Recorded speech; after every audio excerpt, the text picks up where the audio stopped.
Hello दोस्तों, मैं हूं राकेश सर और आज मैं आप लोग का स्वागत करता हूं अपने यूट्यूब चैनल माइनिंग सेशन में।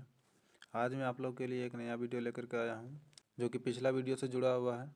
पिछला वीडियो में मैंने आप लोग को कोल माइंस रेगुलेशन 2017 यानी सीएमआर 2017 के बारे में स्टार्ट किया था। तो उसका मैंने पहला चैप्टर आप लोग को बताया था और उसमें से भी रेगुलेशन 1 को मैंने कंप्लीट कर दिया था और रेगुलेशन 2 में मैंने आप लोग को डिजाइनर तक का परिभाषा बता दिया था। तो देखिए, आज इस वीडियो में हम लोग डिजाइनर से आगे का परिभाषा को देखेंगे और शुरुआत करते हैं इस वीडियो को। तो डिजाइनर के बाद जो आप लोग का डेफिनेशन आता है वो आता है डिसकंटिन्यूड वर्किंग का, यानी स्थगित या बंद वर्किंग का अर्थ है कि कोई खान या उसका कोई भाग जो किसी कारण से बंद हो और उसमें आना जाना नामुमकिन या मुश्किल है, परंतु भविष्य में पुनः चालू हो सकता है। तो उसी को हम लोग डिसकंटिन्यूड वर्किंग बोलेंगे, जो कि खान या उसका कोई भाग बंद है और उसमें आना जाना नामुमकिन या फिर मुश्किल है और भविष्य में उसे हम दोबारा से चालू कर सकते हैं, तो उसी को हम लोग डिसकंटिन्यूड वर्किंग कहेंगे। अब देखिए, अगला जो डेफिनेशन आता है वो आपका डिस्ट्रिक्ट मजिस्ट्रेट। डिस्ट्रिक्ट मजिस्ट्रेट का अर्थ क्या दिया है सीएमआर 2017 में? तो किसी खान के संबंध में जिला मजिस्ट्रेट का अर्थ है वह डिस्ट्रिक्ट मजिस्ट्रेट या डिप्टी कमिश्नर घटना के अनुसार जिसे उस राजस्व जिले यानी रेवेन्यू डिस्ट्रिक्ट में शांति के लिए कानून और व्यवस्था बनाए रखने के अधिकार प्राप्त हो जिसमें वह खान स्थित है। लेकिन कुछ कंडीशन ऐसा भी हो जाता है जिससे कि किसी माइंस का आधा भाग किसी और ज़िले में स्थित है, किसी माइंस का आधा भाग किसी दूसरे ज़िले में स्थित है, तब उस स्थिति में परंतु यदि किसी खान का कुछ भाग एक ज़िले में है और कुछ भाग दूसरे ज़िले में, तो इन रेगुलेशन के उद्देश्य की पूर्ति के लिए जिला मजिस्ट्रेट वही माना जाएगा जिसे केंद्र सरकार ने उस खान के लिए अधिकार दिए हैं। तो उस कंडीशन में क्या हो जाएगा कि केंद्र सरकार ने जिस जिला मजिस्ट्रेट को अधिकार दिया है वही उस खान का मजिस्ट्रेट माना जाएगा। अब देखिए, अगला जो डेफिनेशन है वो है डिसयूज्ड वर्किंग का, यानी स्थगित वर्किंग। तो इसका अर्थ है कि खान का ऐसा वर्किंग जिसे अस्थायी रूप से बंद कर दिया गया है परंतु वहाँ पहुँचा जा सकता है और उसमें अप्रयुक्त वर्किंग यानी अनयूज्ड वर्किंग भी शामिल है। अब देखिए, अगला जो डेफिनेशन होता है वो है एक्सप्लोसिव यानी बारूद का। तो एक्सप्लोसिव शब्द का अर्थ वही है जो इंडियन एक्सप्लोसिव एक्ट 1884 का 4 ऑफ 1884 में दिया हुआ है। तो इसके लिए आप लोग को इंडियन एक्सप्लोसिव एक्ट 1884 को पढ़ना पड़ेगा और उसमें जो बारूद का डेफिनेशन है वही बारूद का डेफिनेशन होगा। देखिए, अगला जो है डेफिनेशन वो है फेस का। तो फेस का अर्थ है किसी काम की जगह का आगे बढ़ता हुआ भाग या किसी गैलरी, रास्ते या ड्रिफ्ट का अंदर वाला सिरा, इसी को हम लोग बोलेंगे फेस। अब देखिए, फायरी सिम।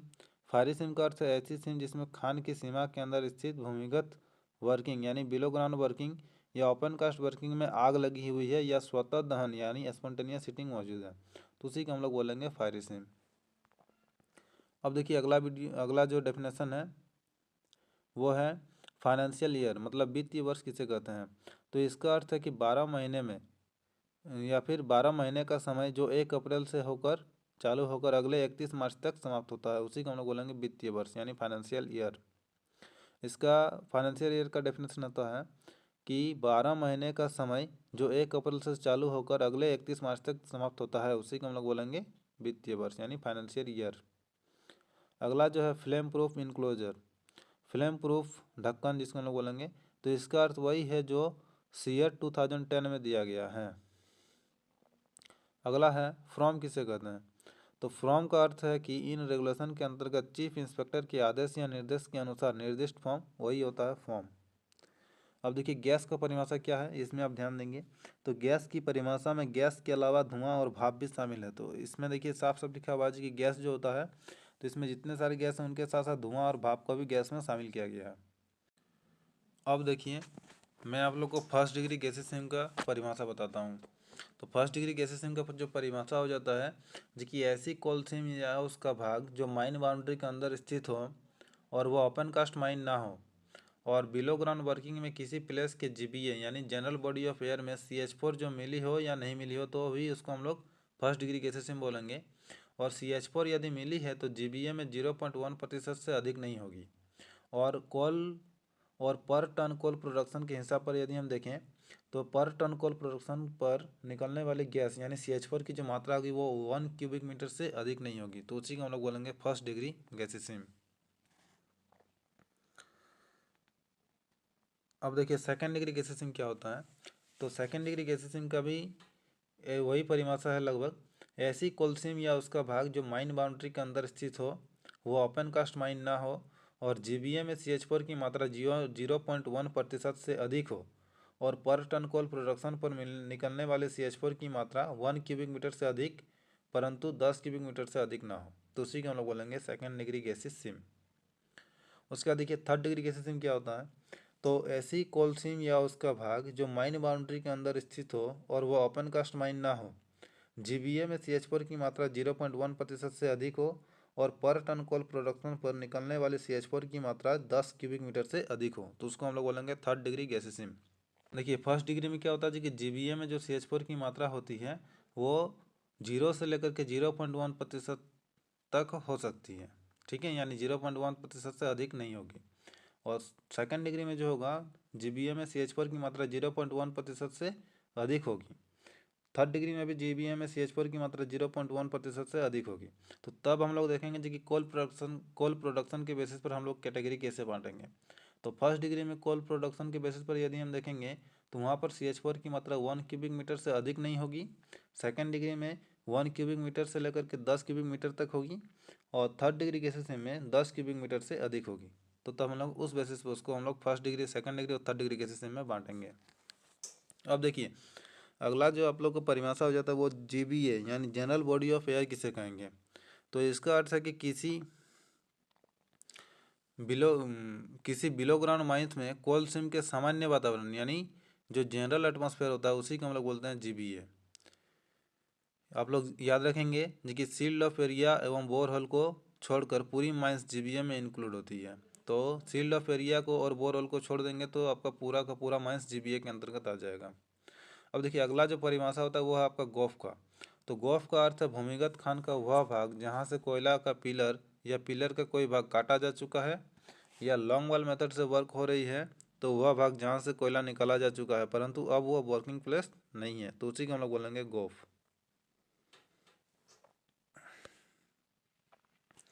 अब देखिए हॉल रोड किसे कहेंगे। तो हॉल रोड का अर्थ है खान की सीमा में बनाया गया कोई रास्ता जिसका उपयोग ओपन कास्ट खान में मशीन या डंपर के चलने के लिए उपयोग किया जाता है, तो उसी को हम लोग बोलेंगे हॉल रोड। अब देखिए HEMM क्या होता है यानी हैवी अर्थ मूविंग मशीनरी। तो इसका अर्थ है कि ओपन कास्ट खान में डिगिंग, ड्रिलिंग, इससे हैंड ड्रिल और ऐसे ड्रिल मशीन शामिल नहीं है जिसमें 50 मिलीमीटर डाया तक के होल लगाए जाते हैं। तो डिगिंग, ड्रिलिंग, हाइड्रोलिकिंग, रिपिंग, उसके बाद डॉजिंग, ग्रेडिंग, एक्सकेवेशन, लोडिंग या फिर खनिज के ओवरबर्डन के ट्रांसपोर्टिंग में उपयोग होने वाले मशीन को हम लोग बोलेंगे HEMM। आप याद रखेंगे जी कि HEMM में 50 मिलीमीटर तक के डाया वाले होल मारने वाले जो मशीन होते हैं उनको हम लोग HEMM में शामिल नहीं करते हैं। अब देखिए अगला जो परिभाषा है वो है इनक्लाइन का। इनक्लाइन का अर्थ है कि जमीन के ऊपर यानी सरफेस पर भूमिगत खानों में स्थित ढालू रास्ता को हम लोग इनक्लाइन बोलेंगे। अब देखिए अगला जो आपका परिभाषा है वो है आपका इंसेट का। तो इंसेट का अर्थ है चाणक के अंदर यानी शाफ्ट के अंदर बीच में उतरने का स्थान या प्लेटफॉर्म। इसमें चाणक के ऊपरी किनारे और निचले तल्ली के बीच में कहीं खुदाई किया गया स्थान भी शामिल है। तो शाफ्ट के अंदर में यदि हम लोग कोई प्लेटफॉर्म चलाते हैं या फिर कोई स्थान का खुदाई करते हैं तो उसको हम लोग इंसेट में गिनेंगे। देखिए अगला जो डेफिनेशन है वो आपका मशीनरी क्या होता है। तो मशीनरी का डेफिनेशन को देखिए यहाँ पे 1 2 3 4 4 पॉइंट में यहाँ पे डिवाइड किया गया है। तो मशीनरी का डेफिनेशन को आप लोग अच्छा से याद रखेंगे। तो मशीनरी का जो पहला पॉइंट में जो डेफिनेशन दिया गया है वो है कोई लोकोमोटिव इंजन या कोई अस्थाई यानी स्टेशनरी या पोर्टेबल इंजन या एयर कंप्रेसर या बॉयलर या स्टीम उपकरण अथवा ऐसा उपकरण जिसका उपयोग कटिंग, ड्रिलिंग, लोडिंग या मटेरियल का ट्रांसपोर्ट करने में होता है अथवा कोई यांत्रिक उपकरण या साधन या साधनों का समूह जिसका उपयोग ऊर्जा को बनाने, रखने, भेजने, बदलने या काम में लाने के लिए होता है अथवा कोई उपकरण, साधन या साधनों का समूह जिसका उपयोग खनन कार्यों में बिजली बनाने, जमा रखने, भेजने, बदलने या काम में लाने के लिए होता है, तो उन सभी को हम लोग मशीनरी बोलेंगे। इसको देखिए एक बार पहले से समझ लेंगे। तो देखिए सबसे पहले जो बोला है आपका पॉइंट 1 में क्या बोला है देखिए ये कोई लोकोमोटिव इंजन होगा, ये अस्थाई हो सकता है या तो फिर चाहे पोर्टेबल हो सकता है। ये एयर कंप्रेसर हो सकता है, बॉयलर हो सकता है, या फिर स्टीम उपकरण हो सकता है। उसके बाद ऐसा मशीन जो जिससे कटिंग, ड्रिलिंग, लोडिंग या मटेरियल का ट्रांसपोर्ट करने में यूज होता है। या फिर कोई यांत्रिक उपकरण या साधनों का समूह जिसका उपयोग ऊर्जा यानी शक्ति को बनाने, भेजने, बदलने या काम में लाने के लिए होता है, अथवा जिसका उपयोग बिजली बनाने, जमा रखने या फिर भेजने या बदलने के काम में लाने के लिए होता है, तो उसको हम लोग बोलेंगे मशीनरी। इसको आप बढ़िया से एक बार पढ़ लेंगे रेगुलेशन में। उसके बाद देखिए, मैनेजर का जो अर्थ है वो है रेगुलेशन 27 के अनुसार नियुक्त मैनेजर को ही हम लोग मैनेजर बोलेंगे। अब देखिए, मैन्युफैक्चरर किसे कहते हैं? तो मैन्युफैक्चरर का अर्थ है ऐसा व्यक्ति या व्यक्तियों का समूह या कंपनी या संस्थान जो कोयला खान में उपयोग करने के लिए मशीन या कारखाना उपकरण या उपयंत्र या पदार्थ का निर्माण करता है, तो उसे हम लोग मैन्युफैक्चरर कहते हैं। अब देखिए, अगला जो डेफिनेशन है वो है आपका मटेरियल का। मटेरियल शब्द का अर्थ है कोयला, पत्थर, मलबा या कोई अन्य सामान, तो उसको हम लोग मटेरियल बोलेंगे। अब देखिए, माइंस किसे कहते हैं? तो इस रेगुलेशन के लेसन 4 के अनुसार खान की सीमा के अंदर के सभी उत्खनन और माइंस एक्ट के सेक्शन 2 के अंतर्गत विनिर्दिष्ट सभी परिसर यानी जगह, कारखाना हो चाहे मशीन और कार्य हो, और ये सभी सामूहिक रूप से खान का गठन करती है। मतलब देखिए, खान जो होता है ये एक जगह होता है जिसमें क्या होता है जी कि जहाँ पर मशीन वगैरह रखा जाता है, जहाँ पर खान से संबंधित कोई भी कार्य किया जाता है या फिर कोयला का उत्पादन से संबंधित कोई भी कार्य किया जाता है, तो उसको हम लोग खान के गिनती में गिनते हैं। तो माइंस का डेफिनेशन वही हो जाता है। अब देखिए, अगला जो डेफिनेशन है वो है मिसफायर का। तो मिसफायर का अर्थ है किसी हॉल में भरे गए सब बारूद का आवाज़ ना होना, उसी को हम लोग बोलेंगे मिसफायर। अब देखिए, मंथ क्या होता है? तो मंथ का अर्थ है एक अंग्रेजी पंचांग महीना यानी कैलेंडर मंथ का ही हम लोग मंथ बोलेंगे। जो हम लोग नॉर्मल घर में कैलेंडर देखते हैं तो वही होता है मंथ। अब देखिए, ऑफिशियल क्या होता है? तो ऑफिशियल का अर्थ है वह व्यक्ति जिसे खान के मालिक, एजेंट या मैनेजर ने लिखित रूप से खान या उसके किसी भाग की निगरानी करने की जिम्मेवारी दी है। इसमें assistant manager, ventilation officer, safety officer, sampling in charge, dust in charge, overman, सरदार, इंजीनियर और सर्वेयर शामिल है। तो देखिए, ऑफिशियल किसे कहेंगे ना, जिसे खान के मालिक, एजेंट या मैनेजर ने लिखित रूप से किसी खान के या उसके किसी भाग की निगरानी की जिम्मेदारी दी है, तो उसी को हम लोग बोलेंगे ऑफिशियल। अब देखिए, ऑनसेटर किसे कहते हैं? तो ऑनसेटर का अर्थ है किसी इनसेट या पिट बॉटम पर नियुक्त किया गया ऐसे व्यक्ति जिसे आदमी, औजार व सामान की लौल या हविस करने की देखरेख तथा घंटी देने का काम सौंपा गया है, तो उसको हम लोग बोलेंगे ऑनसेटर। ऑनसेटर का अर्थ आप याद रखेंगे जी कि ये एक ऐसा व्यक्ति होता है जिसे इंसेट या पिट बॉटम में नियुक्त किया जाता है, और इसको व्यक्ति, औजार और सामान के लौल या हविस करने की देखरेख और घंटी देने का काम सौंपा जाता है।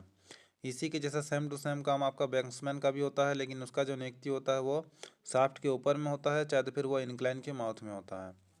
उसका भी काम सेम टू सेम होता है, व्यक्ति, सामान और औजार का लोल और हाविस करना और घंटी देना।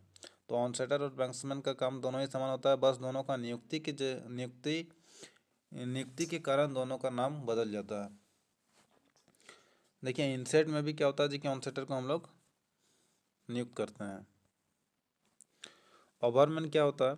तो ओवरमैन का अर्थ है मैनेजर या ओवरमैन का सर्टिफिकेट प्राप्त व्यक्ति जिसे मैनेजर ने खान या उसके किसी भाग की देखरेख या नियंत्रण के लिए लिखित रूप से नियुक्त किया है।